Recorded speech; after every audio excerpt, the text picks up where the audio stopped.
So yesterday was interesting. Now what has been a crazy 2 weeks for Arsenal has looked to continue, with the reports that Viktor Gyokeres is the striker that they have chose to bring to their club, with all major sources confirming his availability to join. Now in this video we're going to talk about my general thoughts and feelings around this move over someone like Benjamin Sesko and what you can expect from Gyökeres coming in the next coming weeks. So let's get into it. Now no matter how you feel about Viktor Gyokeres or Benjamin Sesko, you have to admit this is a W in many ways. The fact that Arsenal have finally ended this transfer saga between the strikers, and to be honest, for me it was getting very boring over the last couple of weeks. It's been going on for months now of who Arsenal were actually going to sign. Now we knew we were going to get one of them, and we knew that it was a priority to bring a striker in this summer. And I will say me and a lot of other people included definitely would have preferred a Benjamin Sesko to join. I've made that quite clear throughout my videos over the last couple of months. However, I have always said that I will maintain that Viktor Gyokeres is a confusing player and one that I'm still yet to see where he fits specifically within this Arsenal team, but someone that I think has enough quality to bring a lot to Arsenal. And ultimately it's all about just getting players through the door at this point, with pre-season coming up, which we mentioned the other day. Now if you somehow don't know and been living under a rock, the big news came out yesterday where I think Fabrizio reported it first, that Arsenal were going in for Gyökeres a lot more intently, and then it came out by Hand of Arsenal and David Ornstein at the same time that Arsenal were in advanced talks to Viktor Gyökeres' team, and he will be the striker they are going for, with it seeming like the Benjamin Sesko deal has completely collapsed. Now first of all, we have to take into the context of the situation. I think it is quite clear that Benjamin Sesko was still the #1 target for the team in the future, but compared to the fees, I don't think it was possible in which we were willing to pay. Hand of Arsenal reported that the director of football for Leipzig wanted 90 million euros, which is about 77 million pounds overall, and a lot of that was up front for some reason, while Sporting also wanted around the same money for Gyökeres. But with him going on strike, being very clear that he wants to leave the club and he's not going to play for them again,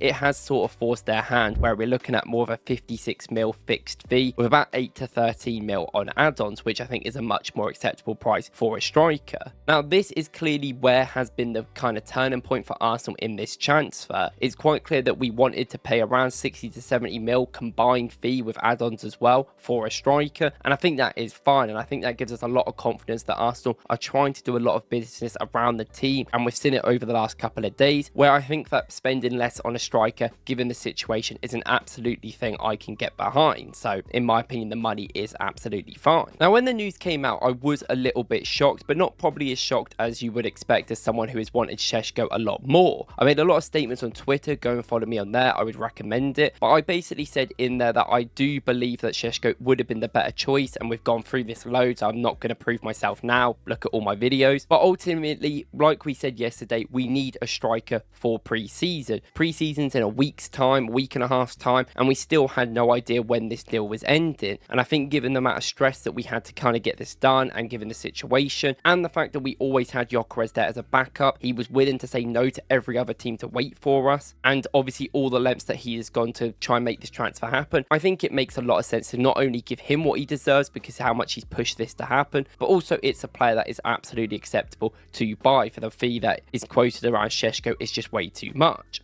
And I think when the first thing we talk about this Gyökeres transfer, we have to consider the level of ambition this guy has. I know some people will say it's copium or it's not really relevant, but it is irrelevant to a lot of fans out there, the fact you want to play for the club. I have not seen a player being this dedicated to joining Arsenal in a very long time. Not only has he said no to a lot of other teams, knowing he was the backup option for Arsenal over a long time, even the reports about him accepting to give up 2 million euros of his salary in order to facilitate negotiations between Arsenal and Sporting is an incredible feat. And someone like Gyökeres, I've always maintained that his mentality, I've heard, is one of the best in world football. This guy has got to the place he has through sheer dedication and determination to get to the top. It's not always been natural ability, it's not always been the most visually great player to watch, but he is someone that will score goals and will do as much as he can. And I think when you talk about Arsenal being in these sort of situations where players have got to prove a lot when they first come in, you think about Havertz, you think about Raya, maybe being a bit shaky at the the start, I think Gyökeres is someone that will take that on the chin. If people are going to be critical or not really aware of what's going on with him, he will prove you wrong. And I think that is something that I like looking at the team. And I do think that is ultimately a very important thing away from the tactics. Now, I think from a tactical perspective, we will go into it. We've gone through it in other videos, which I recommend watching. But ultimately, yes, he is better in transition compared to us as a team that are going to have the ball a lot more, but he's not useless. And we'll see if he can work with players like Havertz. I think that could be quite a key thing, I will say, to try and get at least good shots away in good positions, because I will believe he will score if he has a good amount of shots per game.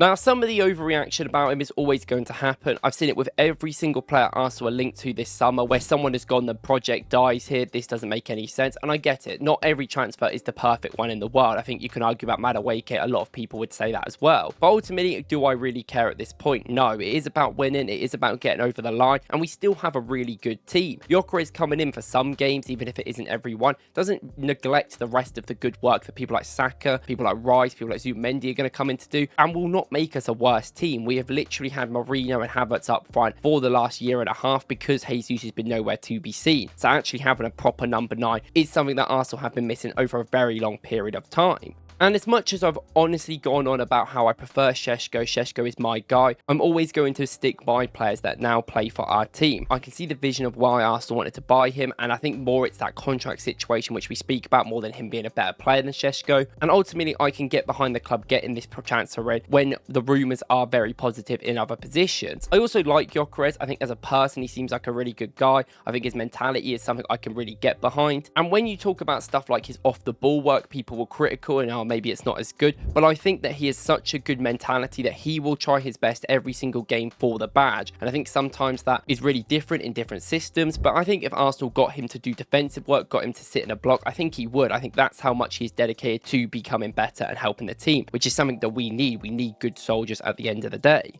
So I will say, if any of you are against Gyökeres like fully and that you wanted Sesko, I get that. I'm kind of in the same boat. Not fully. I always have said Gyökeres would have been a good signing, but we have to get behind him now. This is ultimately the situation we are at. And I think if Eze comes in, if a Rodrigo comes in, people aren't going to be complaining that we got a Gyökeres over a Sesko for that 20 mil difference. That 20 mil difference actually could mean a lot. Maybe contract negotiations for someone like Saliba or Waneri. Given the situation we're in and given the rumours that Arsenal are going all out this summer, I think it's absolutely fine to just get a player in. We needed a player quickly and to get it over the line. And ultimately, I think one of the big things I talk about when I look at Gyökeres and the transfer news about Arsenal is there's actually this tweet by Umir on Twitter, which I think kind of encapsulates how I'm thinking right now about our window. Arsenal always do stuff in meticulous and sort of tactical ways. Even the Madueke transfer links, I think, has been really frustrating for a lot of fans because it is kind of a boring player when we could literally go out there and buy some youngster or make a risk on someone for about £30 million.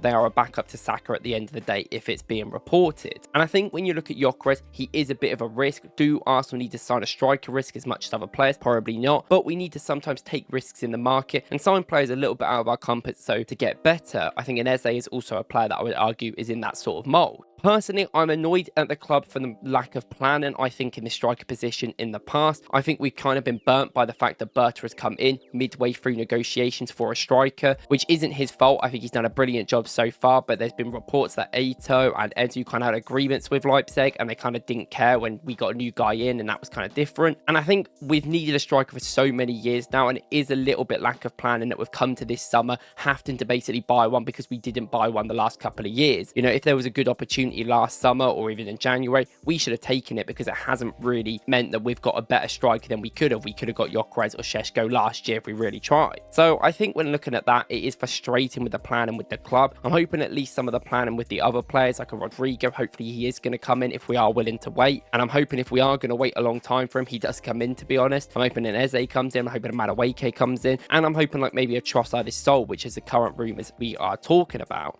Ultimately, it's one of them things where we've got to find the medium ground of everything and kind of figure out what is worth buying and what is worth getting rid of. But I do think that I'm fine with this Gyökeres deal given the finances and given the situation Leipzig put us in. Ultimately, it is their loss as much as ours, and we are just going to have to move on without a Sesko now. Now, the fact that these 2 weeks have happened have been absolutely crazy. I said this on Twitter, but I think it's been the most insane 2 weeks from a transfer perspective from Arsenal. There's been so much going on every single day. I mean, we've had about 5 or 6 here we goes, basically. We still haven't even got Norgard or Mosquera, haven't even fully done done or confirmed yet, but you expect them to happen. We only got Zubimendi announced today, which has completely gone under the radar with this whole Gyökeres news blowing up just an hour after he was announced. Now, if you want to see my videos about Zubimendi, I've done loads. I've done probably way too much, to be honest. I'm very excited about Zubimendi coming in. I'm very excited about the links. I know some people aren't, but it is what it is. And ultimately, with Gyökeres, am I the most happy person in the world he's come in? No, I'm not going to pretend. I'm not going to jump over the fence and pretend I'm on this Gyökeres side. I never have been. I've always been a Sesko guy, but I've always said that Gyökeres will be a good player. And I think given the situation, it makes a lot of sense to bring a Gyökeres in. So I'm happy and I will support him at the club. And I'm excited to see what he's going to do for this team if he does join. And let me know what you guys think in the comments. How many goals do you think Gyökeres will score in the league next season? If he plays over 30 games in the Premier League this season, how many will he score? Appreciate the view as always, and thank you guys for watching, and I'll see you in the next one.